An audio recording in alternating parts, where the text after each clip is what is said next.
আপনার লক্ষ লক্ষ টাকা আছে এবং গাড়ি বাড়ি আছে, আপনি অনেক কোটিপতি, আপনার মানুষের অভাব নাই, আপনার হাজারো ক্ষমতা আছে, কিন্তু আপনার কিচ্ছু নাই।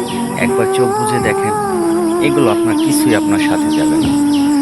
এগুলো নিয়ে যারা বড়াই করতেছেন, যারা মানুষকে মানুষ মনে করতেছেন না, এবং একদিন তারাই বুঝতে পারবেন এগুলো আমার কিছু না। একবার চোখ বুজে দেখেন, দেখবেন সঙ্গে সঙ্গে আপনার গায়ের পোশাক আপনার কিচ্ছু থাকবে না। ঠিক আছে, আপনাকে উঠানে খালি শোয়াই রাখবে মাটিতে, শুধু একটা চাদর দিয়ে ঢেকে।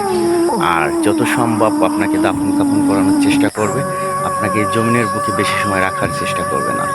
দেখবেন আপনার কিছু এইগুলো আপনার সঙ্গে যাবে না, এই বাহাদুরি কিচ্ছু থাকবে না ভাই। এখনো সময় আছে, আল্লাহর দিকে মজবুল হয়ে পাঁচ ওয়াক্ত নামাজ আদায় করি, আল্লাহকে রাজি খুশি করি, এটাই আপনার সঙ্গে যাবে। তাছাড়া ভাই আপনার সঙ্গে কিছু যাবে না। আশা করি বুঝতে পারছেন।